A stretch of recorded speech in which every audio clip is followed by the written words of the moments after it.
We saw the interview with you and the brothers in Old Block. They said that they're safe, but down here, it is not the case. That's it. That's that same home? That's the same one, I think. Well, that's the actor. If Allah subhanahu wa ta'ala didn't give him tawfiq, we would have been beefing. 𝗪𝗏𝗪𝗏, Shady side. They used to be the masjid right there. Forest Creek, Orlando, Bellhaven, Baby Haiti, 28, Capitol Heights, 527, 22 Street, Swan Road. This when the deen was strong and you could be safe. I done did some things. People around me have done some things. I'm not untouchable. Put the time into becoming a better Muslim you can be. Nobody's perfect. Allah knows best, but make sure you put the time in. Allahu Akbar. Allahu Akbar. Allahu Akbar. باب مفتوح للاجتهادات التقليد هذا حد العالم هذا طالب هذا راسخ والى اخره.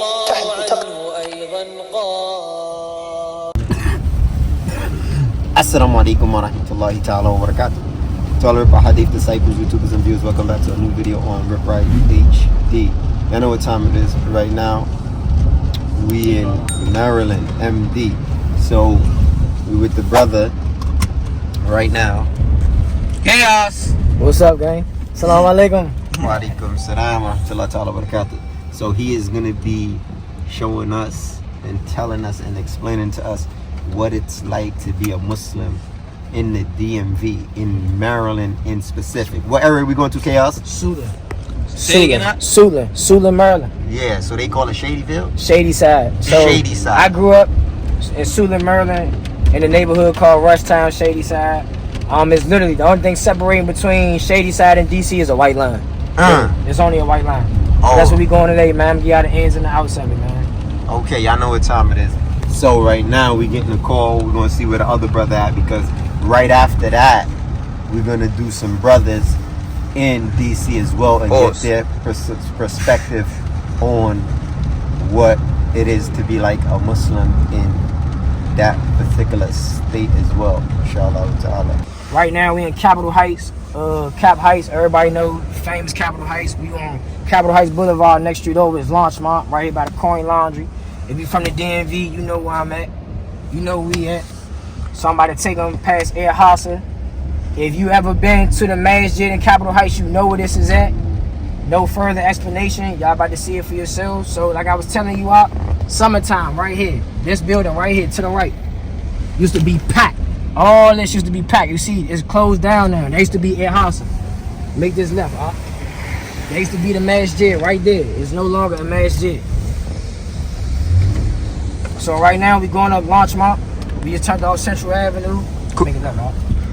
And quick question, how much time you did?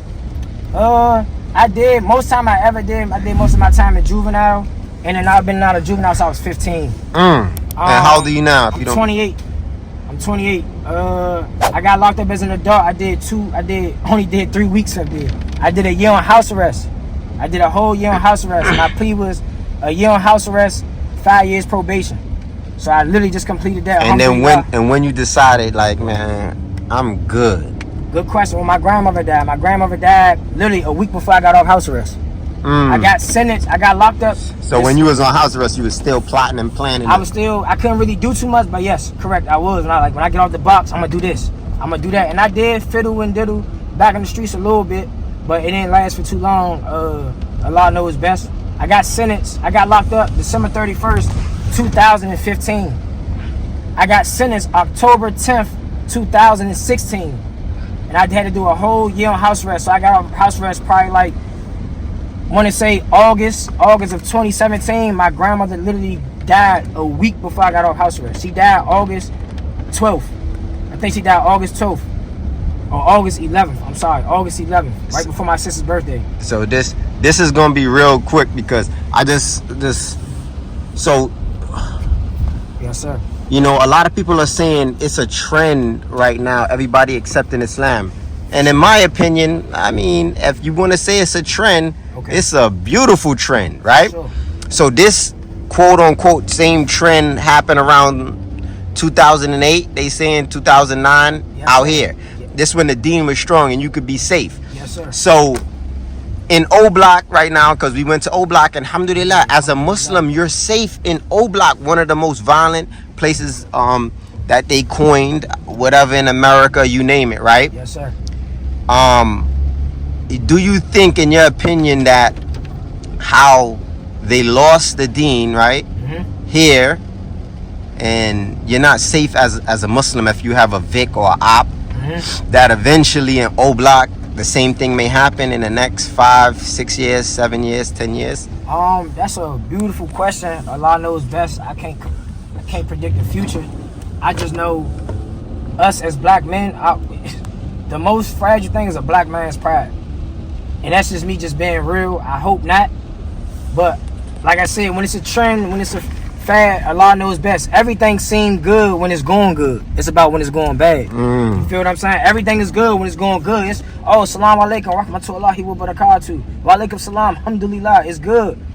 But when it's like, okay, when it's time to come for the discipline, the morals, the principles of Islam, that's just like where it's going to come down to. And once people start losing that, it becomes no longer a fad. It becomes no longer a trend. Because now it's like the discipline got to kick in. I literally have to wake up early in the morning to pray 5 times a day. So it's like people want to be Muslim on camera, but what are you doing off camera? So to answer your question, I hope not. But like I said, this wave hit here way before it hit O Block. And alhamdulillah, it's a lot of good brothers that's still out here that's still dealing from 2008, 2009. Make a left out.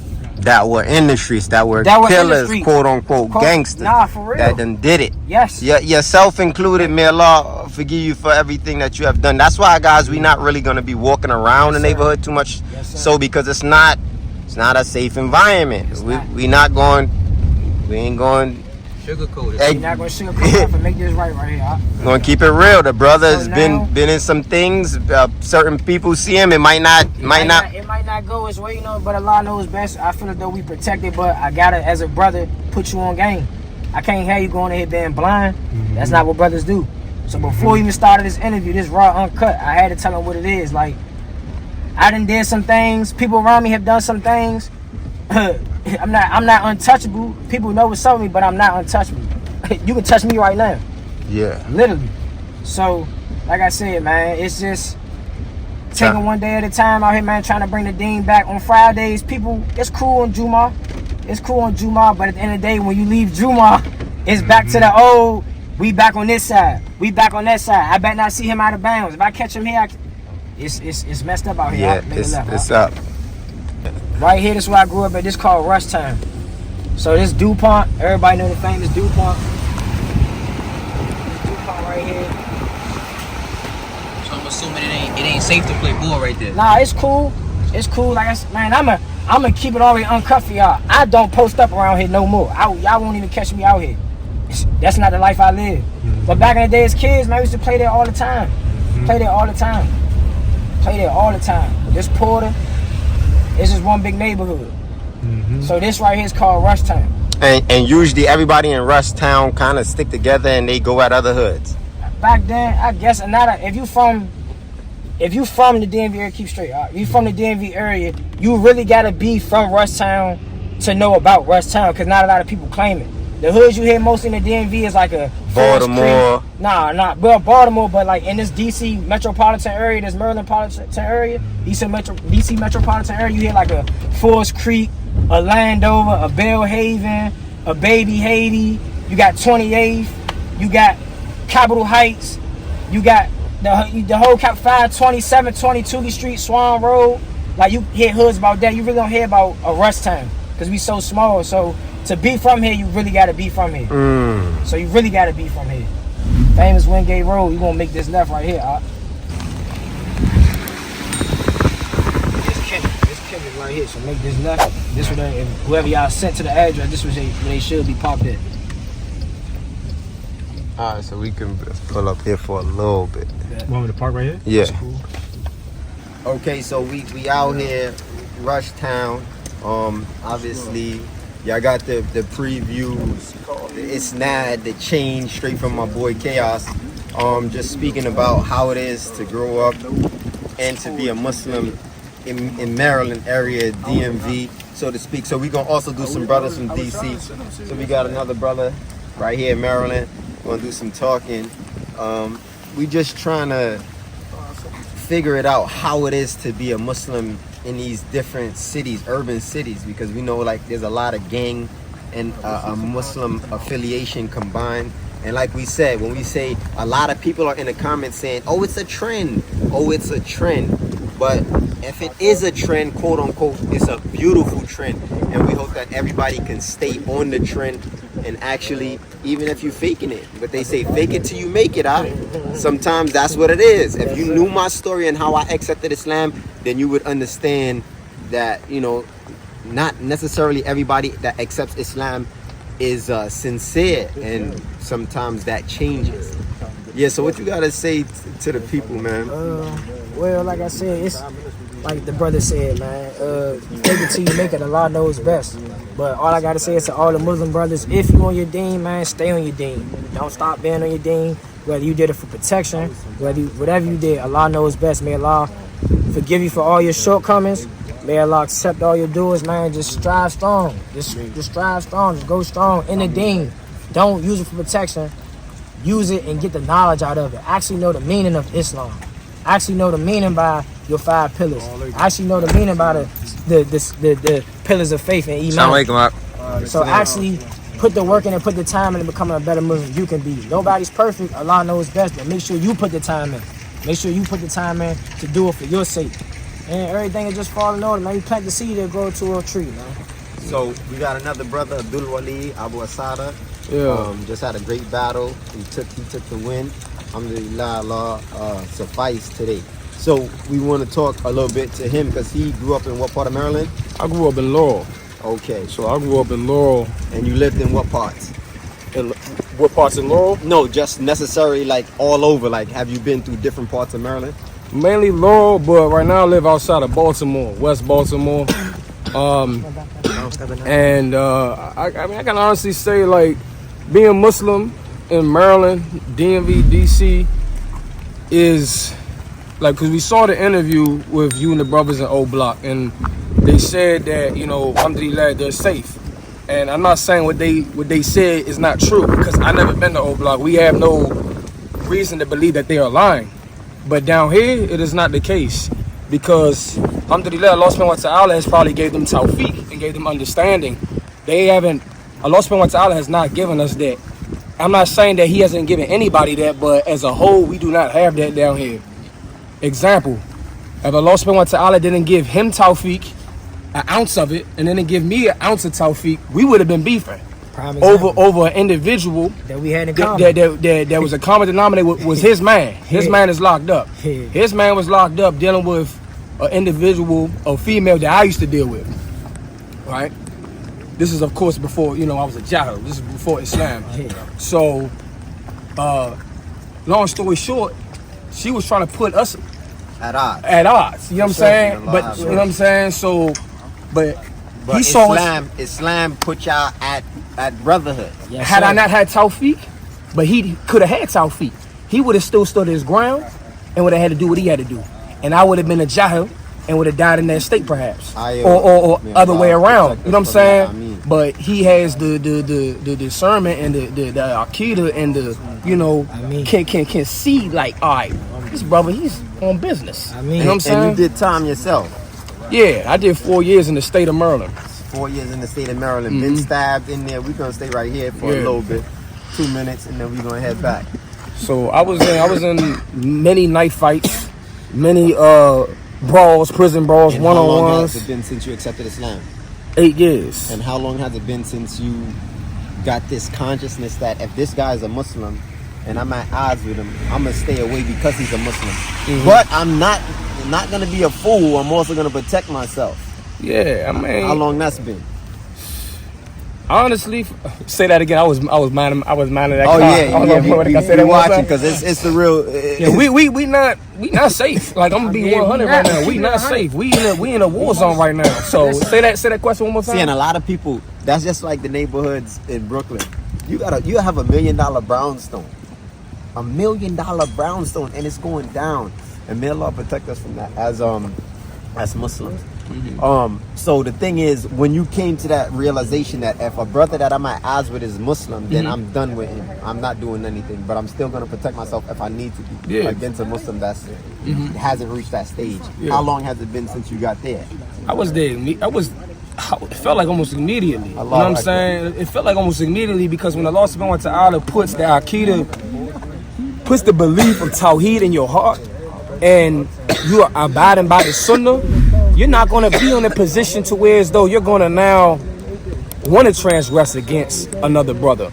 But at the same time, you can't be a fool because you got to know who you're dealing with. You know what I'm saying? That's one of the unfortunate beauties of prison. You get to learn so many characters. So when you come out here, you know how to deal with individuals. You know what I'm saying? You know how to deal with individuals. That's kind of like with me. Like I know how to deal with people because I've dealt with so many people.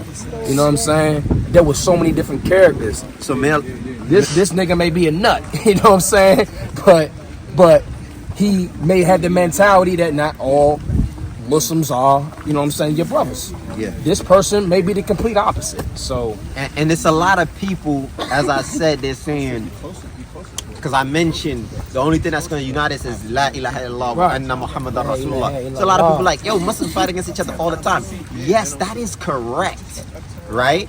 But when you upon La ilaha illallah wa anna Muhammadan Rasulullah with the correct understanding, there's no fighting. Yeah. When a person has reached a certain stage of iman, meaning faith in his heart, there's no fighting. And as you can see in O Block, literally, they're pushing as much peace as possible. And I'm so happy.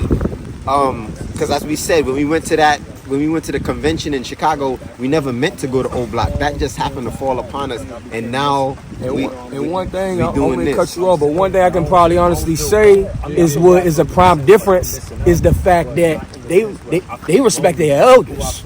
They don't respect the OGs out here. You know what I'm saying? Another prime example, like we mentioned earlier, the brother, the imam in Newark, New Jersey, they just killed him in the masjid. You know what I'm saying? In the masjid. They killed him in the masjid. They shot him.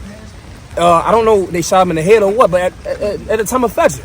Obviously, we don't know the backstories, you know what I'm saying, behind this, but it just goes to show, like, these youngers out here, they have no respect. They have no respect for nobody, not even their parents. Who makes you think they're going to respect you? As a Muslim. You know what I'm saying? And these are people that are, some of them Muslim. Some of them Muslim, you know what I'm saying? Unfortunately, they just giving us a bad rap, bro. So the reality of it is a man is a man, a female is a female, a human is a human. Everybody's not going to be perfect. Everybody's not going to be on the same minhaj, and everybody's not going to be at the same level of faith. But we just want to give a shout out to the bros here in Maryland. And if you're from Baltimore or any other place in Maryland, you want us to come through and you want us to give us your spiel on how it is to be a Muslim in your area, whether you in Newark, wherever you at, we about to pump this agenda so we could figure out where this peace is really needed. And we trying to help the community as much as possible. Y'all already know what time it is. Stay tuned, stay ripped. Six pack, big back, big facts. Allahu Akbar. Allahu Akbar. Allahu Akbar. This where it all started. It's 4659 Kendra Road. If you know, you know. If you don't, you broke. Everybody know about this famous house right here. This is my grandmother's house, man. We lost. Oh, another thing in the black communities. Try to keep the house in the black communities, man. My grandmother lost his house. Actually, we lost his house, so now we no longer have it. That's why you see me not in it. But that's it. That's that same house. That's the same one, I think. Well, that's the actor. That's the same. No, that's not. Oh, it's not. Yeah. But yeah, so my grandmother lost his house, man. Generations and generations in that house. My brother, my sisters, my cousin, my aunts, my father. Man, try to keep the black household in the family, man. Whatever y'all can do, put y'all money together like how these Migos people do, man, and keep the black household. That's a milestone, like every other race. That's a milestone to have to own your own house in any black family. And not a lot of black families own their house. Yeah. That's it. Facts. I'm gonna call you now, Zayd. It's final.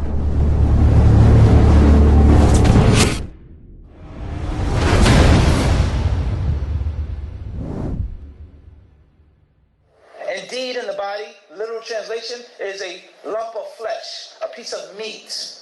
إِذَا صَلَحَتْ صَلَحَ الْجَسَدُ كُلُّهُ. And when that lump of flesh